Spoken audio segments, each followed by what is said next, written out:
और इसी चिट्ठी में 16 लोगों का नाम है। ये प्रवासी मजदूरों की मौत का लिस्ट है। से निकल कर जाता है, हम प्रवासी मजदूर बन के जाते हैं। हमारी लाश कहां से आती है? मुंबई से, कर्नाटक, गुजरात, मुंबई, केरल, हैदराबाद, पुणे, मुंबई, मलेशिया, गुजरात, तमिलनाडु, चेन्नई, हैदराबाद। ये चेन्नई और हैदराबाद की डेड बॉडी अभी घर नहीं पहुंची है।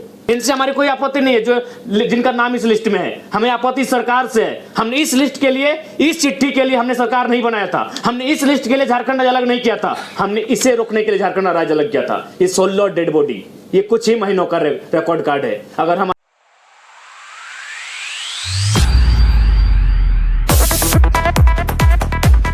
हमारे देश का लोकसभा का संसद का सत्र आगाज हो चुका है, तो ये हम लोग संदेश सबसे पहले देना चाहेंगे कि जैसा कि आज चूँकि ये शायद हमें लगता है कि अंतिम महत्वपूर्ण सत्र होगा, चूँकि इसके बाद चुनावी रंग में हमारे राज्य रंग जाएगा। तो इस राज्य की जिन उम्मीदों के साथ ये सरकार चुनने का काम की थी, जो उम्मीदें इन्होंने जगाकर हमारे वोटों को लेने का काम किया था, और हम लोगों ने एक बड़ी आशा और उम्मीद के साथ वर्तमान की सरकार को चुनने का काम किया था, क्योंकि उनके पास ये अंतिम अवसर है। अतः आज के आपके माध्यम से, क्योंकि हम लोग बचपन में एक स्कूल की दीवार में एक लाइन पढ़े थे, literature is the mirror of society, लेकिन मैं आज गर्व से का साथ कहना चाहूँगा कि उसमें मैं एक लाइन ऐड करना चाहूँगा कि media is also mirror of society.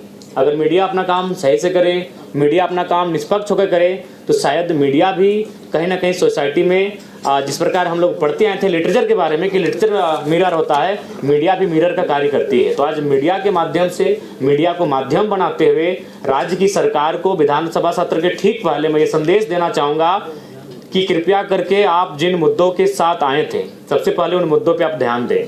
आपके जो मुद्दे थे, जो कि अभी देख सकते हैं कि आप कुछ दिनों से लगातार सोशल मीडिया में एक मैंने तस्वीर लगातार वायरल हो रही है, जिसमें आपके जेपीएससी के एक विभाग नगर निगम का जो वैकेंसी है, जिसमें मैक्सिमम जो है बाहर के राज्यों को लिया गया। वो चिट्ठी देखें तो आदरणीय मोदी जी, आप मेरा कहना यही है कि आखिर ये राज्य बना क्यों है।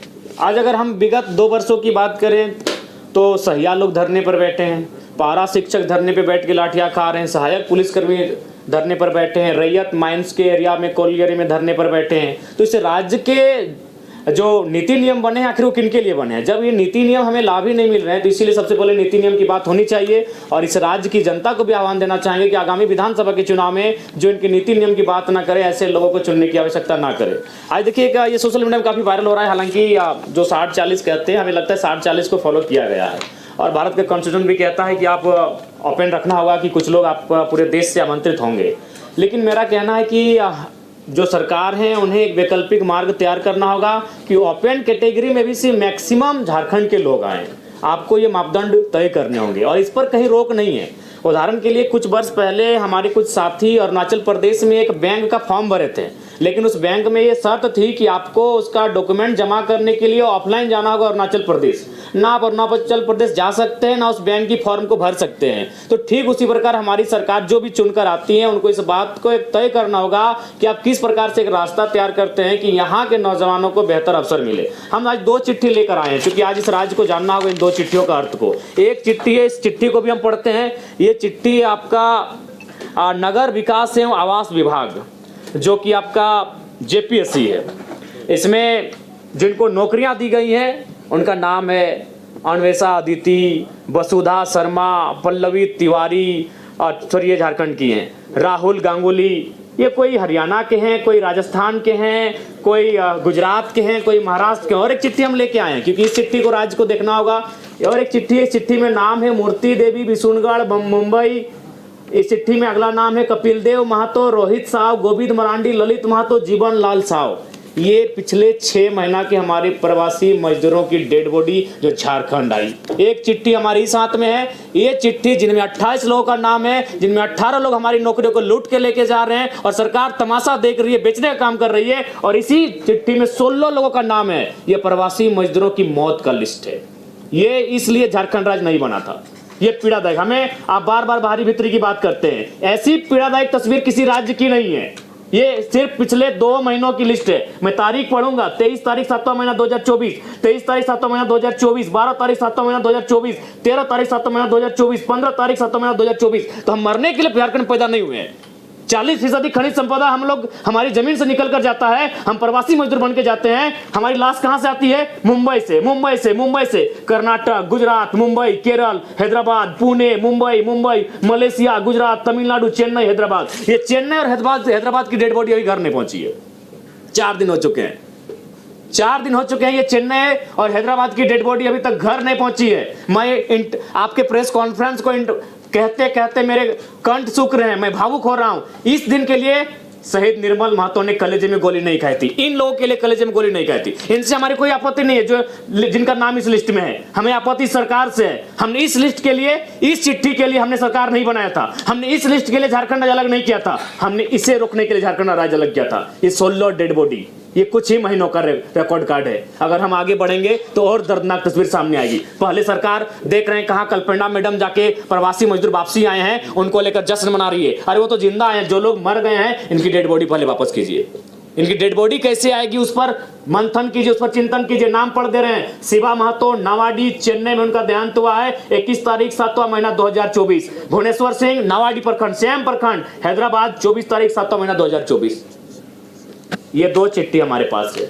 अब ये 2 चिट्ठी देखकर राजवासी तय करेंगे कि कब तक आखिर हमारे भोले वाले राजवासी इनके झांसों में ठगे जाएंगे। एक चिट्ठी जिनमें 28 नौकरियों का जिक्र है, ठीक है, 60-40 अनुपालन हुआ है, ठीक है, ये बी ग्रेड की नौकरियां हैं, लेकिन आप जो अप एंड टू ऑल है उसमें आपको कुछ रास्ते तैयार करने होंगे। जैसे गुजरात और उड़ीसा में हमारे कई साथी जब इंटरव्यू के लिए गए, उनको गुजराती और उड़िया भाषा में इंटरव्यू का पेपर दिया गया, उस भाषा में उनको इंटरव्यू का लेटर दिया गया। तो ये राज्य सरकार को सोचना होगा कि आप इस चिट्ठी को कैसे इस चिट्ठी को और इस चिट्ठी को कैसे आप सुधार करते हैं। ये नहीं होगा। इस चिट्ठी के लिए, इस पेपर के लिए हमने झारखंड राज्य अलग नहीं किया था। हमने इस पेपर को समाधान करने के लिए झारखंड राज्य अलग किया था कि 40% खनिज संपदा देने वाला राज्य आज 2 महीनों में 16 प्रवासी मजदूर, उनका मृतक शरीर इस वतन में, इस प्रांत में वापस आता है। यह दुर्भाग्य का विषय है। तो इसलिए आज के हमारे प्रेस कॉन्फ्रेंस का उद्देश्य स्पष्ट है कि जो विधानसभा का सत्र जाएगा, 81 के 81 विधायकों को यही संदेश होगा कि आप कैसे यहाँ के नियोजन में, चाहे वो प्राइवेट सेक्टर हो, चाहे वो सरकारी सेक्टर हो, मैक्सिमम झारखंड के लोगों कैसे होगा, सदन में आप बैठे हैं, इस बात को आपको तय करना होगा। दूसरी बात, मैं माननीय मुख्यमंत्री से आग्रह करूंगा, देखिए एक कहावत है कि अपना अपना करो सुधार तभी मिटेगा भ्रष्टाचार। यदि आप अपना सुधार नहीं करेंगे तो आप लाख लोगों को बरगला लें, जब समय आता है तब आप अपने आप को आदिवासी का बेटा कह के बच जाते हैं। लेकिन इस लिस्ट में आदिवासियों का भी नाम है। इसलिए सबसे पहले मैं आपको एक छोटी सी घटना कहानी आप पढ़े होंगे। एक वैद्य की कहानी है जो जड़ी बूटियों से इलाज करता था। एक दिन एक महिला अपने बच्चे को लेकर उस वैद्य के पास गई और वैद्य से कहा कि मेरा बेटा का तबीयत खराब है, इसका इलाज कीजिए। तो वैद्य ने कहा 2 दिन के बाद आइए। जब 2 दिन के बाद महिला अपने बेटे को लेकर वैद्य के पास गई तो वैद्य ने कहा कि इसे कहिएगा गुड़ ना खाए। तो वो महिला बहुत नाराज हो गई कि ये 2 दिन पहले भी ये बात बता सकते थे। तो वैद्य ने कहा कि आपके जाने के बाद मैंने पहले गुड़ खाना बंद किया। तो ठीक मुख्यमंत्री को कहना चाहेंगे, आप आदिवासी अगर हितैषी हैं तो पहले नेमरा गोला के अलावे जहां जहां आपका जमीन है आदिवासियों को वापस कर दीजिए, तभी आपको आदिवासी हितैषी कहेंगे। आप धन बोकारो में रखेंगे एकड़ एकड़ जमीन, आप दुमका में रखेंगे, आप रांची में रखेंगे, बिल्कुल। अगर आप सच में आदिवासी हितैषी हैं तो पेपर के पन्नों में नहीं और आपके भाषणों में नहीं, आप आज से ये मुहिम शुरू कीजिए। क्योंकि अगर नेता बदलाव नहीं करेंगे, अगर नेता नहीं बदलेंगे तो ये राज्य नहीं बदलेगा। तो इसलिए उनसे हम पहले आह्वान करते हैं। और बाकी तो हम लोग विधानसभा के लिए तैयारी कर चुके हैं। विधानसभा में हमारी पुरजोर उपस्थिति होगी और उम्मीद करते हैं कि इस बार का विधानसभा का चुनाव उस उद्देश्य के साथ लड़ा जाएगा जिस उद्देश्य के साथ इस झारखंड राज्य को अलग किया गया था। और उसके लिए तमाम राज्य से हमें अच्छा समर्थन मिल रहा है, पूर्ण समर्थन प्राप्त हो रहा है, तमाम वर्ग के लोग जुड़ रहे हैं। अब एकेडमिक बौद्धिक लोग भी हमारे साथ जुड़ने लगे हैं और हम लोग उम्मीद करेंगे कि इस राज्य की बेहतरी के लिए एक बेहतर कार्य करके जाए।